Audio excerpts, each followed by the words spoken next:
has just been accused of casting out devils and performing miracles in the power of Satan.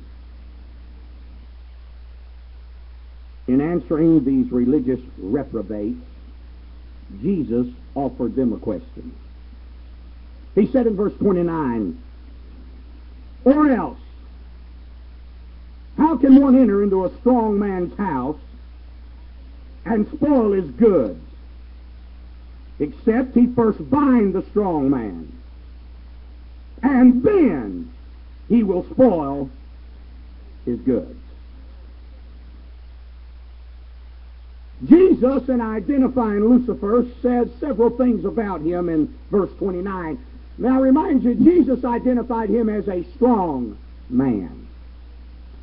You in yourself and I in my own energy of the flesh is absolutely no match for the devil at all. Jesus not only identified him as a strong man, but he also said he has a house. And Jesus said before you can get in his house, inside his house, you have to bind the strong man, and then you can spoil or take what's on the inside of his house. What's inside Lucifer's house that Jesus would be interested in? You'll find the category listed in Revelation chapter 18. Would you turn there with me, please, for one more passage of Scripture? Revelation chapter number 18. John begins to give a description of what's inside Lucifer's palace. He said in Revelation chapter 18 and verse 13, "And cinnamon, and odors, and ointments, and frankincense, and wine, and oil, and fine flour, and wheat, and beasts, and sheep, and horses, and chariots, and slaves, and souls of men." There's only one thing inside Lucifer's palace, his kingdom, that God's interested in. That's the souls of men. I'd like to borrow your imagination tonight, if I could, and take you on a spiritual truth that you'll never forget. The huge gates open wide out in front of the foyer of the luxurious palace, offering a cordial invitation to anybody that would be brave enough to step therein. As we begin to walk down the luxurious sidewalk that will lead us to the front of the mansion, we notice that all the grass is trimmed to expertise. The birds seem to be lodging on all the branches of the trees out in the front yard, as if we're surrounded by a place of peacefulness. Just ahead is a huge mansion that's far beyond the comprehension of mortal man. All the shrubbery is trimmed. It's so beautiful it almost looks like it's painted on the side of the palace. It's trimmed to expertise as well underneath the shadows of the bay windows. There's huge pillars out in front of the mansion that are expanded up to the sky, 3 or 4 stories high. Everything looks so beautiful and warm. The birds are singing. There's a cool summer wind blowing across the landscaping of the front yard. It looks like a beautiful day. There's not a cloud in the sky, and everything looks so homely and peaceful and kind. There's a huge black metal fence that surrounds the mansion to declare its privacy and its solitary in the neighborhood in which it was found in. As we step up on the front foyer of the huge mansion, standing in front of the most unusual situation I've ever seen is the strong man that Jesus is talking about in Matthew chapter 12. There's one thing strange about this mansion that I noticed right away. There's only one door that leads in, and there's only one door that leads out. Standing in front of the only entrance and exit is Mr. Lucifer himself. We're about to take a tour inside his mansion. We're a very privileged character. Nobody has ever had the opportunity to do what we're about to do. The huge man steps to the side to let us enter inside the luxurious mansion without any hesitation or delay. As the big, huge entrance door opens up and we walk inside the plush hallway and foyer, solid gold chandeliers are hanging from the suspended ceilings of the vestibule. We're walking through the best, thickest carpet that money can buy. The wallpaper looks so lively and surreal, it's almost as if though it could jump off the wall and walk away and live within itself. Everything looks so kind. Everything looks so beautiful. It seems like a dream house that every woman would want to live in, to raise her family and to dwell in the rest of her life. But there's several things about the mansion that you need to always realize before you ever get located on the inside. First of all, there's only one exit. The strong man stands in front of the door, and He's not willing that anybody should ever get out. The second thing you need to always remember while we're going through this tour is everybody that dies inside the luxurious walls of this mansion goes to hell without God. There's one ultimate purpose for the devil fooling with our lives, twisting our minds and warping our families, and that's that we'll die in our iniquities and sin and go to hell without God and without hope. We notice going down both sides of the foyer are huge doors. There's lidded signs up over the doors, but of course they've been darkened and no light is flashing at this time. On both sides of the hallway are the rooms that are occupied by sinners. These are the things that Lucifer uses to keep people's minds off of their spiritual condition. He gets them so involved with feeding the flesh that they take no time to make spiritual preparation to meet God. May I remind you, sinner friend, that this fleeting breath of life that you now enjoy is nothing but a moment of preparation time that you might get ready for the graveyard, because one ultimate day you're going to stand before God, and you'll either go to heaven or you'll go to hell. There'll be no purgatory. There's no hotel halfway between heaven and earth. You die without God inside the sexy walls of that palace, you'll go to hell. My friend, men and women, boys and girls, by the untold thousands, millions, yea, millions, have tried to leave the mansion, but to no avail.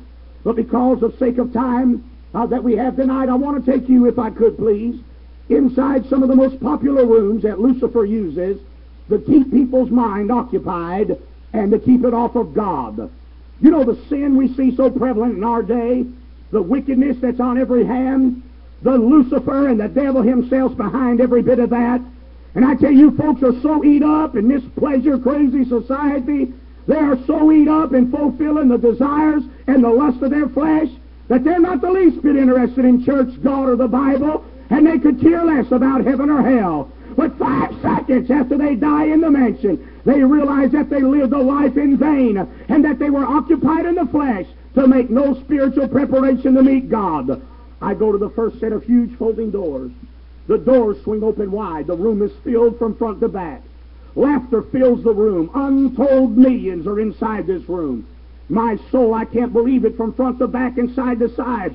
It's filled with celebrities and rich people. There's parties going on in every corner and vacant spot of the room. It seems like almost all the politicians are located inside this room. And to my amazement and my despair, I noticed several preachers carrying Bibles also located inside this room. But I learned a long time ago, if you really want to see what's inside a room, if you really want to see the dirt and the grime, just look in the corners and look underneath the rug. You'll really see what's on the inside of a room. I tell you, it may look beautiful and glitter when you first look inside, but I tell you, you better back off before you get involved in these sexy rooms that the Lucifer's trying to offer. You better look in the dark corners, buddy. You better check underneath the rug, and you better find out what's really on the inside. Just before we go inside the huge doors that is open, the flashing neon sign begins to blink above the door, and it announces, "This is the drinking room." Are you aware of the fact, ladies and gentlemen, that America is staggering her way to hell with liquor on her breath tonight? Are you aware of the fact that America drinks 15.9 million gallons of beer every 24 hours? I tell you, liquor has done more to damn our nation than anything known in the world today. But I say to you that booze will drain you financially. It'll destroy you physically. It'll deny your sanity. It'll disgrace you morally. It'll damn you spiritually and send you to a Christless hell. Are you aware of the fact that more people die under the influence of liquor every year in America than all the men that we ever lost in the Vietnam War? Are you listening to me tonight? Somebody said, "Oh, man, this thing about being a drunk, it's a sickness." If being a drunk's a sickness, America's in bad shape when you can sell a sickness on every corner and every gas station and every grocery store in the town you live in. I tell you, hear me well. Before I go on tonight, I want to clarify myself. Don't you come up here telling me Jesus was a wine bibber. Don't you come up here telling me Jesus drank fermented wine. You're a liar straight out of the bellies of hell. Our Lord wasn't a wine bibber. He wasn't a drunk. He wasn't a social drinker. He's the King of Kings and the Lord of Lords. He is the Lamb of God sent to die for the sins of the world. Don't come to me saying Jesus drank alcoholic beverages. You say, "Oh, Brother Kid, I don't think liquor's all that bad." I want to ask you all a question. I want to ask you Christians a question. question. When's the last time you've heard a full-length message against the liquor crowd? We've hugged that crowd for so long. We've filled our churches with people that are indulging in it. You say, oh, I'm just a social drinker. Are you aware of the fact that every drunkard in the world started out a social drinker? It's that one drink, bless God, that'll take you down the gutters of sin and make you do things you never dreamed of. Are you listening to me tonight? When's the last time you heard a man of God roll up his shirt sleeve and burn that liquor crowd till they got to hell? Amen. I was announcing in the hometown where I live. I put my tent up, and I was announced a week ahead of time. I said, Friday night, I'm preaching on the lie of a liquor bottle. I'm preaching against the most damnable sin that's ever been legalized in our country. And you have to say amen to that if you know anything about society. I said, I'm preaching against the liquor crowd Friday night. Don't miss it. And the tent was packed. People came from everywhere. But my wife and children went to eat supper before I preached that night, and I told my wife, I said, I just want to stay at the house and pray. I was at my home. I said, I don't want to eat. I really don't want to be around anybody. I just want to pray before the meeting tonight. And so while I was in my study there praying, the telephone rang. And I picked up the telephone, and a man on the phone sounded like he was in his late 40s, early 50s. He said, is Preacher Phil Kidd there? I said, yes, sir, he is. I said, you're talking to him. Can I help you? And that man began to cuss me and called me things that I'd never heard of before. And I was raised rough in my lifetime. But he called me names I'd never heard of in my life. Never heard of in my life. And I just stood there and held the telephone, and he cussed me for about 15 minutes nonstop. Well, when he got done cussing, I said, are you through? He said, yes, I guess I am. I said, I want to ask you one question before you hang up the phone, sir. What's your name? Who are you? Give me your name. He said, why, man, you're crazy. I ain't about to tell you my name. I said, I'll tell you something. You are a dirty, rotten, egg-sucking hypocrite coward to call me and cuss me on the phone and don't even have enough guts to tell me what your name is. I said, you're so stinking henpecked, I bet your wife wrote on paper what you're supposed to tell me when I picked up the telephone. Any low-down, dirty, rotten egg sucker that'll call a man of God and cuss him out on the phone and write letters on him and crucify him and won't even tell you who they are, that coward! He said, I'm coming under the tent tonight and I'll kill you. I said, I'll see you at 7. I got under the tent that night at 7 o'clock, and I told the people they're supposed to sing. I said, now, there's a man here supposed to kill me. And I said, he's told me he'd meet here at 7 o'clock. And the man said, my God of the morning preacher, I know I'm going to heaven, but I don't want to go tonight. He said, if you don't mind, let me pray, but I don't feel led of the Lord to sing tonight. That's what he told me. He said, man, I just don't feel led to sing tonight. If you don't mind, we just sat here. I don't feel good, and I got a horrible cough. And I'd hate to think that fella thought I was you and blow my brains out. That's so, man, the place was packed, and everybody was paranoid and scared. And my wife and kids sitting there, and they were scared to death. So I got up at 7 o'clock. I said, how many of you are here for the first time? Had several raise their hands all over the building. I said, I'm glad you're here. I said, is that dirty, rotten, egg-sucking, henpecked coward that called me on the phone that's supposed to kill me tonight? Did your wife allow you to come? I want you to raise your hand. I want everybody to see who you are. And when I said that, there was a man and woman, probably in their late 40s, early 50s, that was seated directly behind my wife, the row behind them. And when I said that, both of them got up and stormed out of the tent and squealed tires out of their automobiles as they left the parking lot that night. You know what? I think it's about time, Brother Matthias, that this stinking drunk hell-raising crowd knows not every preacher's a coward and a sissy, and we're not afraid of that crowd, and we ain't going to bow down to that crowd. I still say liquor's one of the most damnable things that's ever hit the shores of our country, and don't come up to me justifying that mess in front of me. I saw my sister go to hell at the age of 38, a drunken stupor. I saw my brother-in-law commit suicide and go to hell at the age of 42 in a drunken stupor. My grandpa died in the state penitentiary because of murder, because he was in a drunken stupor, and he took the life of somebody else. I saw liquor wrap my family. Everybody in my family's been divorced and their homes are tore up. Every one of them stood before a judge, and the judge said, what destroyed your home? And every one of them said, the sexy, glassy walls of a liquor bottle. I tell you, liquor will send more kids hungry to bed tonight than anything in the world. I tell you, liquor will make more accidents happen here tonight than anything in the world. I say to you, before you ever take that first drink, young man, you better look underneath the rug and see what's really on the inside. Little girl, before you open that first can of beer and wake up in the back seat of a car with a bastard baby in your womb, you better look underneath the rug and find out if that's really what you want in your life. bless you. Hear me well, hear me well.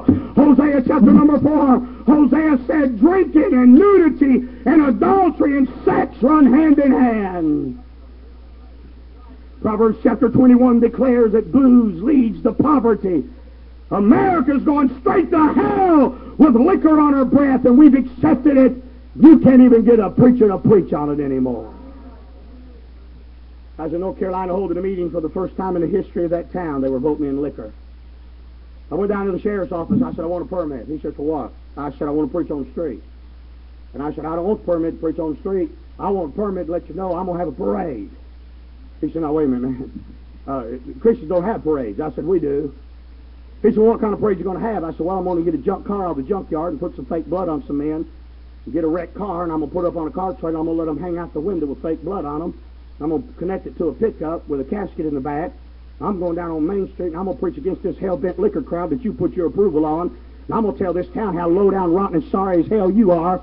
You claim to be a sheriff. You claim to be decency to a town. And because you're for the liquor crowd, a lot of the other politicians here are. We're going to have to build bigger jails. We're going to have to hire more policemen. We're going to have to lock up on weekends while you babysit a bunch of drunks out on the streets of our city. And I'm going to tell the whole town how low-down, rotten, sorry as hell you are, because you say you love this city and you're destroying it. Liquor will eat this city from the inside out. I tell you, I went down on Main Street, and that sheriff laughed. I went in his office, and I sat down with him, and he started laughing. He said, you bunch of Bible-thumping fundamentalists think you can turn this country around. You can't stop the liquor crowd. There's too many people. There's too much politics. There's too much money. You can't stop the liquor crowd. I jumped up and I said, we may not be able to stop it, but bless God, before you go to bed tonight, you're going to know there's a handful of old-time Bible-believing Christians and a few Baptist preachers. Whether you put it on every corner in this city, I tell you, I want you to know there's still some saved people that believe it's wicked to be in a drunken stupor.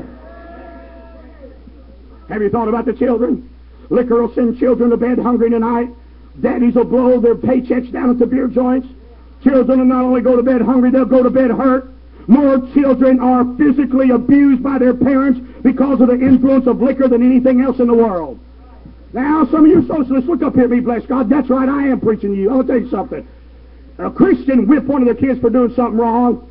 Some jackass calls or turns them into the DSS and reports them because we're trying to do right. Down the road's a stinking drunkard. There's no food in the refrigerator. The kids don't have decent clothes. He shot half the windows out of the house. He's punched holes through the sheetrock. His little boy's got black eye and a bloody nose. He's knocked his front teeth loose, and that crowd don't do anything to them. But you try raising them for the glory of God, and this stinking bunch of socialistic, communistic hell wants to take your children away from you. Amen. You know that's right. Oh, I don't care if you raise them with beer in the refrigerator, wine on the coffee table, and liquor in the trunk of your car, but you throw the television out and you won't let them go to the prom, and you won't let them smoke, don't get drunk and have bastard babies, and this world thinks you're crazy. Yeah, man. God knows that's the truth. I'm going to tell you something. You better take a good long look, buddy. You better take a good long look before you go in the drinking room. Much more I could say. I've got to hurry on. We go to the next set of folding doors back out in the foyer. The double doors swing open wide, and there's a smoke-filled room. The smoke seems to hover just over the heads of the people that fill this huge, luxurious room. It's almost like a cloud of make-believe and a fantasy world flowing from their minds, dangling over each one of them's head. People are yelling at me at the top of their voice, trying to get me to enter the room. But again, I notice that I need to look up above and see the sign before I enter the room. The sign begins to blink and says, this is the drug room. Men and women, boys and girls are yelling at me, come on in, get mellow, catch a high, cop a buzz. Don't be an oddball, don't be square. Everybody's doing it. Step inside, snort a little cocaine, run from the realities of life. But little do you know, when you're running from reality, you're running into a nightmare, buddy, that'll make you do things you never dreamed you'd ever do. I'll tell you something. The drug traffic in this country is so prominent that you can get drugs just as easily as you can get a pack of cigarettes. In the state of Virginia, just as well as anybody else. And you'd be amazed how many people underneath this tent tonight. You've got pot, you've got marijuana in the glove box of your car right now. You'd be surprised how many men sitting here tonight, you got cocaine in a little plastic bag in your sock, and nobody even knows about it. Oh, you got your little pretty mirror. You're going to run a line when you leave here tonight, snort your stinking brains out, wake up tomorrow, not even know where you've been, who you've been with, how many people you killed. I tell you, demonic influence has a wide open door to people that have blown their minds with drugs. Are you listening to me? I believe with all my heart that satanic worship and this demonology and this drug traffic, I believe it all runs together. This escape from reality, let's all live in a cloud of fantasyism. That looks so good on Friday night. But bless God, it's a different story when you wake up on Saturday morning, buddy. I tell you, you better look underneath the carpet and see what's on the inside. Down the road from where I lived was a boy named Ronnie. We were good friends. We were raised together. Ronnie always run, they call it running lines on a mirror. If you don't know what it is, you're very blessed. You don't need to know what it is. They were running lines on a mirror and they were snorting. Ronnie's mother-in-law lived next door to us up over a bar. I was raised next door to a beer joint all my life. And I saw Ronnie staggering down the road that evening. I said, man, what are you doing? He said, I've snorted, man. I'm gone. I don't know where I'm at, what I'm doing. He said, I'm crazy. I'm hallucinating. Cars are talking to me. He said, things are flying in the sky. He said, my mind's gone. I'm crazy. I said, hey, man, you got any sense about you at all? Go home, go to bed, sleep it off. You may have got bad stuff, man. Don't fool around. He went home. He was living with his mother-in-law. They'd moved in with his mother-in-law after he got married. He went upstairs over the bar next door to my house and said, I want the keys to your car. She said, Ronnie, I've tried to move you in. I've tried to help you. You've starved my daughter to death. You've spent everything we've ever had on cocaine. You've blown it all on the streets. And she said, all I've got's left my car. I work hard to pay for my vehicle. And Ronnie, you are not getting my car. And in a rage in his mind that Ronnie would have never done had he been straight, he threw his mother-in-law chest down on the kitchen floor and pierced her back 42 times with a butcher knife. I preached a funeral in the mountains of Alabama. They got the casket in from Michigan. They brought, y'all listen to me? They brought the casket in from Michigan. I went into the funeral director and I said, how come the casket's closed? He said, preacher, I'm telling you, it's bad. I said, what's the story? He said, young lady moved to Michigan, wanted to make big money, unions, one of the factories up there. Her next door neighbor was a junkie. She didn't even know the man. She'd never fooled with a man. She didn't know he was a dope addict and a junkie. She had no idea. Home busted up. Her husband left her with a baby. She's up there by herself alone. She said one day he come over and knocked on my door. I opened the door. I didn't know what he wanted. We had never even talked. He looked at me and said, I am madly in love with you. I have been since you moved here. I want to take you out tonight and buy you an engagement ring. I want you to be my wife. She said, man, you're nuts. Get out of here. I don't even know your name.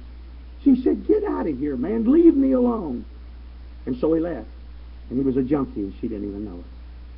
He went home, began to snort and smoke, and had himself a time, lit his incense candles, and sat there and said to himself, if I can't have the girl I'm madly in love with, nobody can. He went back inside her house, busted through the back door. She came in the kitchen screaming to stop him, is what the report said. He took a butcher knife and thrust it through her chest and threw her on the ground. Now watch this. Stood on her chest and stomped and beat her brains out of her head. I told the funeral director, I said, before the family and all that gets here, I said, open the casket. I want to see. He said, preacher, really? I said, it'll be all right. I just want to see. I couldn't believe my eyes. He said, preacher, evidently he had found a heavy object. And both her hands and her chest cavity were smashed flat. Or he just constantly took a hammer or something, a big hammer, and just smashed on her carcass and smashed on her and beat her brains out, and her head was nothing but a mess of flesh and bone laying there in the head of that casket. And I thought, oh my God, here's a little girl, completely innocent, didn't even know what was going on, but through a world of fantasy and drugs right next door, there's a man madly in love with her that she didn't even know about. I'm going to tell you, lady, something. You better watch the way you dress in public. You better watch the way you act in public. You better watch the way you lead a man on. Some of you ladies down at the factory, you like those little old jingles those men say, and you lead them on, and you like all that extra attention you're getting from another man besides your husband. But I tell you what, if he's a dope addict one of these days, he'll cut your throat and seduce your body while your blood runs in the floorboard of a car. I tell you, bless God, you better look underneath the rug. If you knew how many junkies was running through Hopewell in Chester, Virginia tonight, going through cold turkey, that had cut your throat for $100 bill, you wouldn't even leave this tent till daybreak.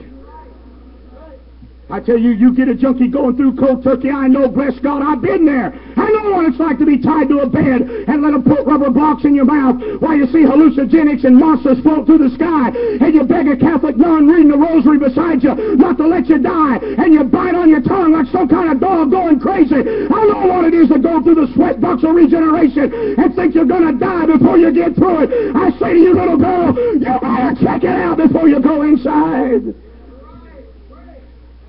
I was sitting on the porch of my daddy's home. You listen to girls.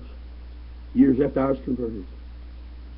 A little girl named Carol that was a junkie the same time I was came down the road with a baby stroller.